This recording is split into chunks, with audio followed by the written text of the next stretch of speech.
Dear students, you are most welcome on our popular and well-known YouTube channel Adarsh Vidya Mandir classes. As you know that I am an English teacher belongs to Adarsh Vidya Mandir Inter College.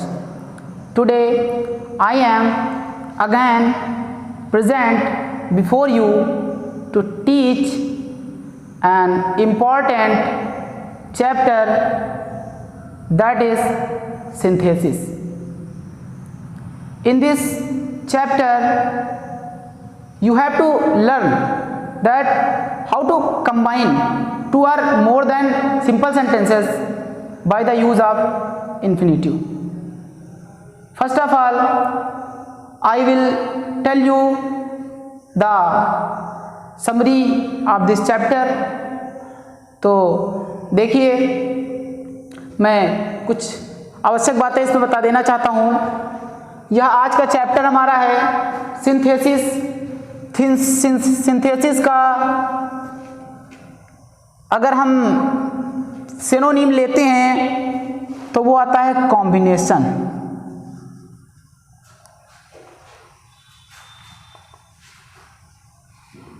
Combination means होता है जुड़ाव। Combination means होता है जुड़ाव।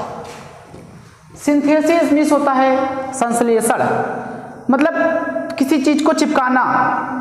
यहाँ पर इसका ये सिनोनिम है कॉम्बिनेशन। कॉम्बिनेशन मीन्स होता है जुड़ाव। इट्स मीन आपको ऐसा लग रहा होगा कि इस चैप्टर में सेंटेंसेस को आपस में मिलाकर जोड़ना है। तो देखिए, इस चैप्टर के अंतर्गत आपको 3 हेडिंग्स पर अध्ययन करना है। पहली हेडिंग्स हमारी होगी combination of simple sentences into one simple sentence. जो दूसरी हेडिंग होगी वह होगी combination of simple sentences into one complex sentence. और जो तीसरी हेडिंग होगी वह होगी combination of simple sentences into one compound sentence. तो विद्यार्थियों ध्यान दीजिएगा, मैं बस इतना कहना चाहता हूँ कि जो पहली हेडिंग हमारी होगी उसमें आपको सिंपल सेंटेंसेस को कंबाइन करके एक नया सिंपल सेंटेंस बनाना है, उस पर आपको अध्ययन करना है। वही टॉपिक लेकर चलेंगे अभी। उसके बाद कुछ टाइम बाद आपको सिंपल सेंटेंसेस को मिलाकर एक कॉम्प्लेक्स सेंटेंस कैसे बनाया जाता है वह टॉपिक आपको पढ़ाया जाएगा। और देन उसके बाद आपको सिंपल सेंटेंसेस को मिलाकर एक कंपाउंड सेंटेंस कैसे बनाया जाएगा इस टॉपिक पर आपको पढ़ाया जाएगा। तो आज हम स्टार्ट करते हैं कि combination of simple sentences into one simple sentence, मतलब कि 2 या 2 से अधिक सिंपल सेंटेंसेस को मिलाकर एक नया सिंपल सेंटेंस कैसे बनाना है उस पर आपको अध्ययन करना है। तो इस पर कुल 7 विधियां हैं जिसके अंतर्गत आपको अध्ययन करना है। तो पहली विधि है by the use of infinitive. Infinitive का प्रयोग करके 2 या 2 से अधिक सिंपल सेंटेंसेस को मिलाकर एक नया सिंपल सेंटेंस कैसे बनाया जाता है, इसके अंतर्गत आज हम आपको पढ़ाने जा रहे हैं by the use of infinitive. जो दूसरा है पॉइंट वह है by the use of participle. और जो तीसरा है वह है by the use of nominative absolute. और जो आपका चौथा टॉपिक है वह है फ्रेज इन अपोजिशन। तो देखिए, ये 4 टॉपिक हम लिख चुके हैं। अब 5वां टॉपिक देखिए by the use of adverb and adverbial phrase. छठा टॉपिक है by the use of adjective and conjunction.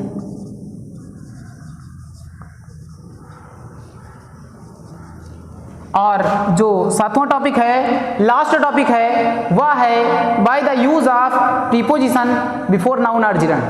तो ये लास्ट है आपका, by the use of preposition before noun और जिरंड।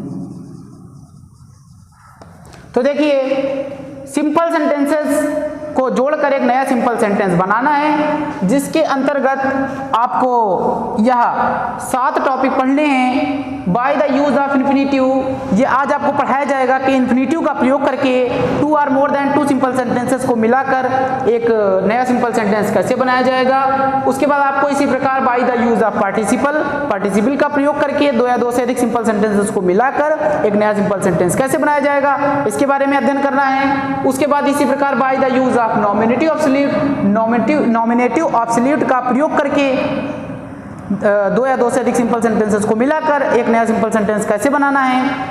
उसके बाद फ्रेज इन अपोजिशन का प्रयोग करके सिंपल सेंटेंसेस को ऐड करना है। उसके बाद जो है by the use of adverb और एडवर्बियल फ्रेज का प्रयोग करके सिंपल सेंटेंसेस को किस प्रकार ऐड करना है, इसके अंतर्गत आपको पढ़ना है। उसके बाद by the use of adjective and conjunction, ये टॉपिक आपका चलेगा। और लास्ट में by the use of preposition before noun और जिरंड, प्रीपोजिशन के पहले नाउन और या अथवा जिरंड का प्रयोग करके किस प्रकार एक सिंपल सेंटेंस को 2 या 2 से अधिक सिंपल सेंटेंसेस को मिलाकर एक नया सिंपल सेंटेंस बनाना है, इसके बारे में आपको अध्ययन करना है। तो आज हम आपको यह पहला टॉपिक पढ़ाएंगे, जिसके अंतर्गत आपको बताएंगे कि इन्फिनिटिव का प्रयोग करके 2 या 2 से अधिक सिंपल सेंटेंसेस को मिलाकर एक नया सिंपल सेंटेंस कैसे बनाना है। तो बोर्ड पर देखिए,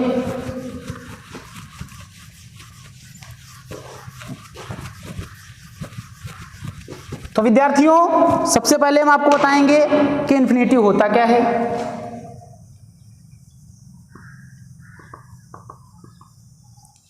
इन्फिनिटिव एक नॉन फाइनाइट वर्ब होती है।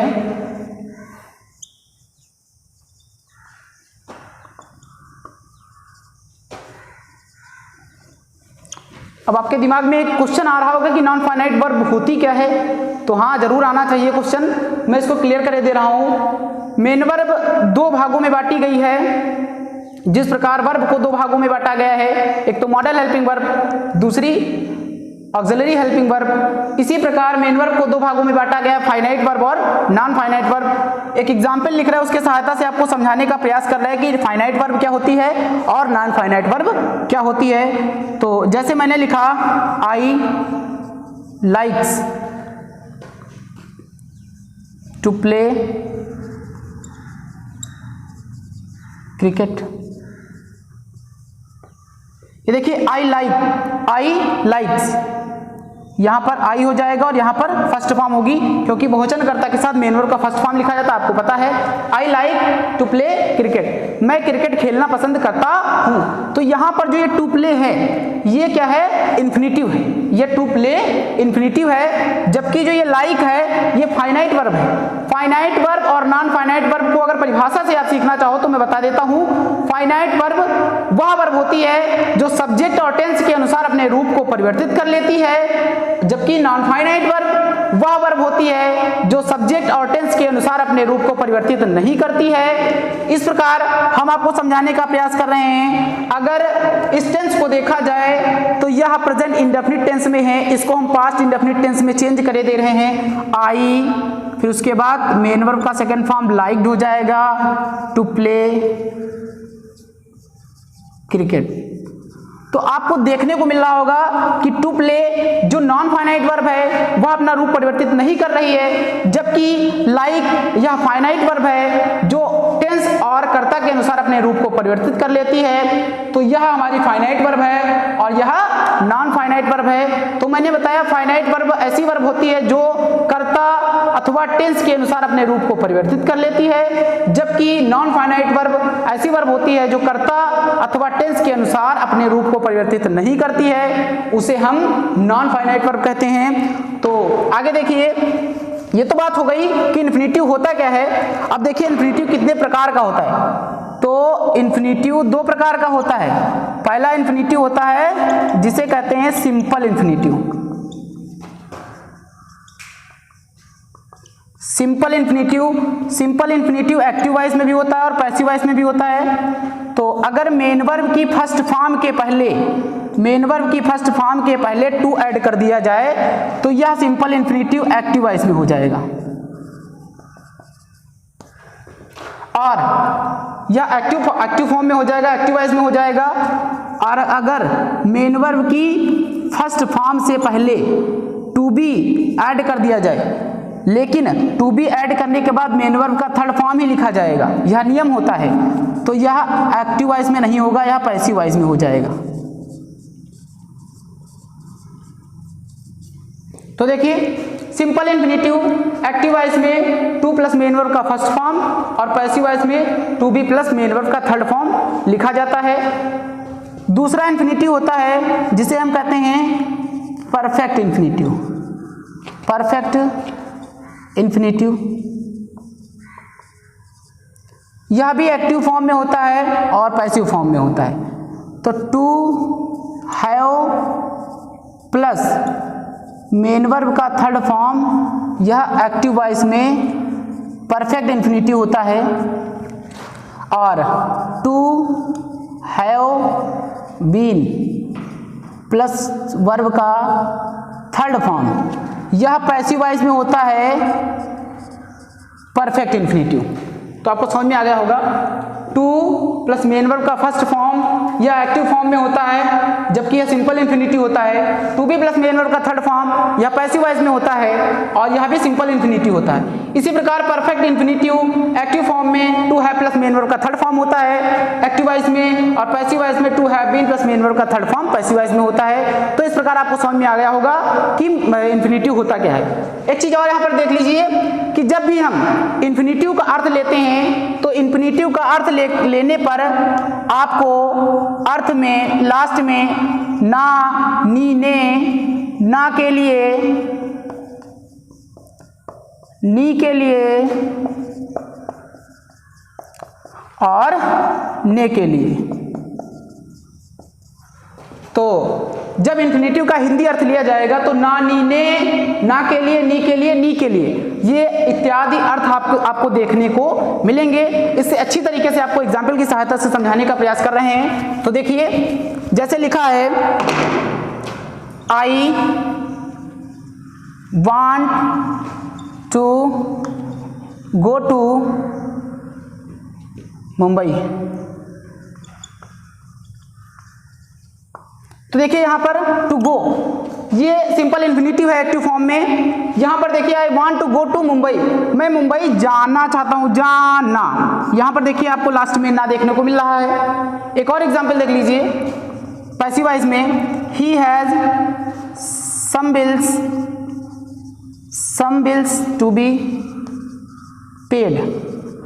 देखिए to be plus main verb का थर्ड फॉर्म ये सिंपल इन्फिनिटिव है, पैसिव फॉर्म में है। यहां पर देखिए इसका अर्थ क्या निकला, ही हैज सम बिल्स, उसके पास कुछ बिल चुकाने के लिए हैं। तो इसका हिंदी अर्थ आप जब निकालेंगे तो हिंदी अर्थ निकलेगा चुकाने के लिए, चुकाने के लिए। तो यहां पर देखिए ने के लिए आपको हिंदी में अर्थ देखने को मिल रहा है। जैसा कि मैंने बताया कि जब इन्फिनिटिव का अर्थ निकाला जाएगा तो हिंदी में ना, नी, ने, ना के लिए, नी के लिए और ने के लिए इत्यादि शब्द देखने को मिलेंगे। तो अब आते हैं टॉपिक पर और आपको सिखाते हैं कि किस प्रकार इन्फिनिटिव का प्रयोग करके दो या दो से अधिक सिंपल सेंटेंसेस को मिलाकर एक नया सिंपल सेंटेंस बनाना है। तो आपको इस पर अध्ययन करना है। तो कुछ कंडीशंस होती हैं जिनके अप्लाई होने पर ही आप दो या दो से अधिक सिंपल सेंटेंसेस को मिलाकर एक सिंपल सेंटेंस बना सकते हैं। तो कुछ कंडीशंस होती हैं। कंडीशन नंबर 1, कंडीशन नंबर 1, प्रिय विद्यार्थियों, मेरा आपसे आग्रह है, अपील है कि अब मैं नियम बताने चल रहा हूँ, इसे ध्यान से देखिए, ध्यान से समझिए, पढ़िए। तो कंडीशन नंबर 1 यह है कि जो हमारा सेंटेंस पहला है, जो सेंटेंस पहला है और जो सेंटेंस दूसरा है, देखिए 2 सेंटेंस भी हो सकते हैं और 3 सेंटेंस भी हो सकते हैं। तो जो सेंटेंस पहला है उसका सब्जेक्ट और जो सेंटेंस दूसरा है उसका सब्जेक्ट, सेंटेंस पहले का सब्जेक्ट और सेंटेंस दूसरे का सब्जेक्ट बराबर होना चाहिए, इक्वल होना चाहिए। दूसरी कंडीशन है, जो सेंटेंस पहला होगा और जो सेंटेंस दूसरा होगा, तो जो सेंटेंस पहले की जो फाइनाइट वर्ब होगी, फाइनाइट वर्ब, और जो सेंटेंस सेकंड होगा उसकी फाइनाइट वर्ब होगी। यह बराबर नहीं होनी चाहिए, डज नॉट इक्वल। जो सेंटेंस पहला होगा और सेंटेंस जो दूसरा होगा, इन दोनों की जो फाइनाइट वर्ब होगी वह बराबर नहीं होनी चाहिए। तीसरी कंडीशन यह है कि जो हमारा पहला सेंटेंस होगा और जो सेंटेंस दूसरा होगा, सेंटेंस पहला और सेंटेंस दूसरा जो होगा, उसमें पहले सेंटेंस में रीजन शो हो रहा हो और दूसरे सेंटेंस में रिजल्ट शो हो रहा हो। मतलब कि पहला सेंटेंस कारण को दिखा रहा हो और दूसरा सेंटेंस परिणाम को दिखा रहा हो। अगर यह कंडीशन नहीं अप्लाई होती है तो अथवा में एक कंडीशन होती है, सेंटेंसेज में, दिए गए सेंटेंसेज में किसी एक सेंटेंस में एम अर्थात उद्देश्य, दिए गए सेंटेंसेस में से किसी एक वाक्य में, किसी एक सेंटेंस में एम अर्थात उद्देश्य प्रकट हो रहा हो, उद्देश्य दिखा रहा हो, तो आपको फिर से बता देना चाहते हैं कि the subjects of the given sentences, the subjects of the given sentences should be equal. And second condition बताई the finite verbs of the given sentences should not be equal, should not be equal. उसके बाद तीसरी condition में बताई कि first sentence is showing reason and second sentence is showing result. उसके बाद बताया कि in given sentences shows show M, any M. It means कि जो पहला सेंटेंस है उसका सब्जेक्ट और जो दूसरा सेंटेंस है उसका सब्जेक्ट आपस में बराबर होना चाहिए। तीसरा भी सेंटेंस हो सकता है। उसके बाद मैंने बताया कि जो सेंटेंस पहला है उसकी फाइनाइट वर्ब और जो सेंटेंस दूसरा है उसकी फाइनाइट वर्ब इक्वल नहीं होनी चाहिए, बराबर नहीं होनी चाहिए। तीसरी कंडीशन मैंने बताई कि जो सेंटेंस पहला है वह रीजन को शो करे और जो दूसरा सेंटेंस है वह रिजल्ट को शो करे। उसके बाद अगर यह कंडीशन अप्लाई नहीं होती है तो दिए गए सेंटेंसेस में से किसी एक सेंटेंस में उद्देश्य अर्थात एम दिखाई दे रहा हो, उद्देश्य दिखाई दे रहा हो, यह कंडीशन अप्लाई होने पर आप सिंपल इन्फिनिटिव का प्रयोग करके, वो चाहे सिंपल इन्फिनिटिव हो चाहे परफेक्ट इन्फिनिटिव हो, इन्फिनिटिव का प्रयोग करके आप सिंपल सेंटेंसेस को ऐड कर एक नया सिंपल सेंटेंस बना सकते हैं। तो देखिए एग्जाम्पल की सहायता से समझाने का प्रयास कर रहे हैं, समझने की कोशिश कीजिए। कुछ एग्जाम्पल लिख रहे हैं। तो पहला एग्जाम्पल है रवि रैन फास्ट, ये पहला एग्जाम्पल है। और दूसरा है he wanted to get first prize. तो देखिए रवि रैन फास्ट, रवि तेज दौड़ा। He wanted to get first prize, वह प्रथम पुरस्कार पाना चाहता था। तो रवि तेज इसलिए दौड़ा क्योंकि उसका उद्देश्य था प्रथम पुरस्कार पाना, इसलिए इस सेंटेंस में, दूसरे वाले सेंटेंस में उद्देश्य प्रकट हो रहा है। अब और चीज देखिए, पहले सेंटेंस में रवि है सब्जेक्ट, दूसरे सेंटेंस में सब्जेक्ट है ही। रवि के लिए ही प्रोनाउन का यूज किया गया है। ही प्रोनाउन का यूज मैस्कुलिन जेंडर के लिए किया जाता है, रवि एक मैस्कुलिन जेंडर है, इसलिए यहाँ पर सेंटेंसेस के जो सब्जेक्ट्स हैं वह इक्वल हैं, बराबर हैं। पहले सेंटेंस में रैन फाइनाइट वर्ब है और दूसरे सेंटेंस में वांटेड फाइनाइट वर्ब है। फाइनाइट वर्ब आपस में बराबर नहीं है, जैसा कि आपको देखने को मिल रहा है। उसके बाद मैंने बताया कि दूसरे सेंटेंस में उद्देश्य दिखाई दे रहा है। इन सेंटेंसेस को आपस में आप जोड़कर एक सिंपल सेंटेंस बना सकते हैं। तो ध्यान से देखिए, हमने लिखा रवि रैन फास्ट, उसके बाद यहां पर इन्फिनिटिव बनाना होता है। और हाँ, एक बात और है, जब एक सेंटेंस में रीजन और दूसरे सेंटेंस में रिजल्ट दिखाई दे रहा होगा, तो जिस सेंटेंस में रिजल्ट दिखाई दे रहा होगा उसी सेंटेंस की मेन वर्ब के पहले टू ऐड करके या टू बी ऐड करके या टू हैव ऐड करके या टू हैव बीन ऐड करके उसे इन्फिनिटिव बनाना है। बात समझिए, जिस सेंटेंस में रिजल्ट शो हो रहा होगा उसी सेंटेंस की मेन वर्ब को इन्फिनिटिव बनाना है। रीजन और रिजल्ट का यदि संबंध है तो रिजल्ट वाले सेंटेंस की मेन वर्ब को इन्फिनिटिव बनाना है। और यदि दिए गए सेंटेंसेस में से किसी सेंटेंस में उद्देश्य प्रकट हो रहा है तो जिस सेंटेंस में उद्देश्य प्रकट हो रहा है उद्देश्य वाली मेन वर्ब को इन्फिनिटिव बनाना है। क्लियर हुआ? तो देखिए यहां पर रवि रैन फास्ट, यहां पर देखिए सेंटेंस में उद्देश्य दिखाई दे रहा है, इसको हमें इन्फिनिटिव बनाना है। तो ऑलरेडी इन्फिनिटिव बना हुआ है इसलिए हमें बनाने की आवश्यकता नहीं है। तो यहां से लिखना है टू गेट फर्स्ट प्राइज। अगला एग्जांपल देखिए, अगला example, he had no money. दूसरा है he could not give anybody।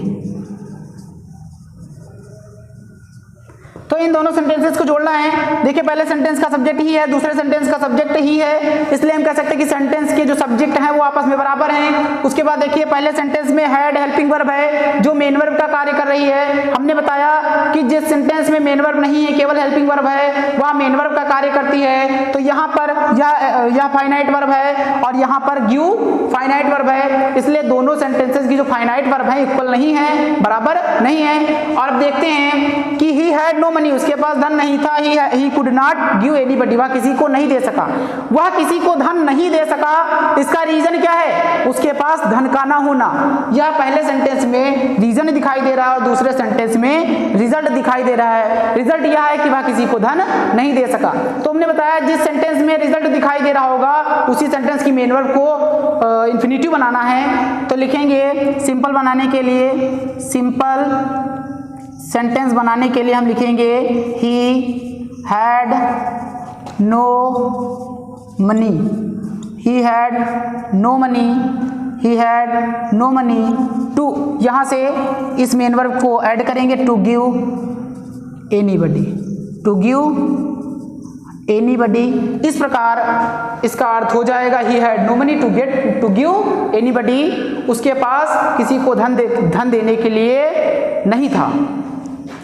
तो देखिए तीसरा सेंटेंस है ही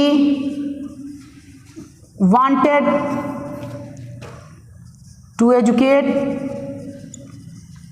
his son.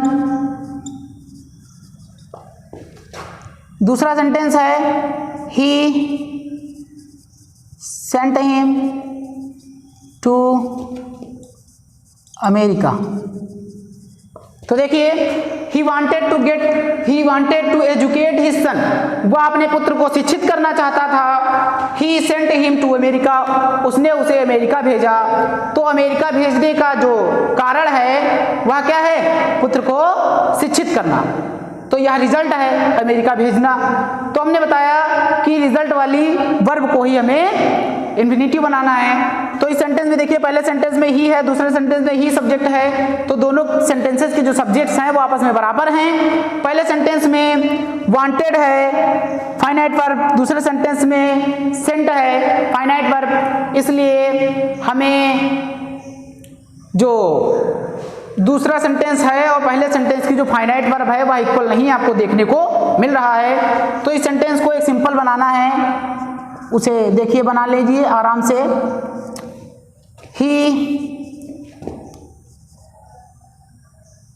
Saint him to America.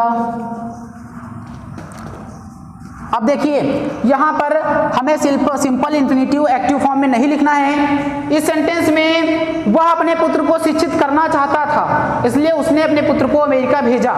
यहां पर कोई कार्य किसी व्यक्ति दूसरे व्यक्ति के द्वारा किया जा रहा है, और जब कोई कार्य किसी दूसरे व्यक्ति के द्वारा किया जाता है तो वहां पर इंफिनिटिव पैसिव फॉर्म में लिखा जाएगा। तो यहां पर लिखेंगे he sent him to America to be, और मेन वर्ब का थर्ड फॉर्म एजुकेटेड। ठीक है, तो एजुकेट जो हमारी वर्ब है इसको हमें इंफिनिटिव बना लेना है। तो he sent him to America to be educated. इससे अच्छी और तरीके से समझने के लिए आगे और एग्जाम्पल देखिए, कुछ एग्जाम्पल और लिख रहे हैं, समझने का प्रयास कीजिए। तो देखिए, ये लिखा है चौथे का पहला, You are very fat. You cannot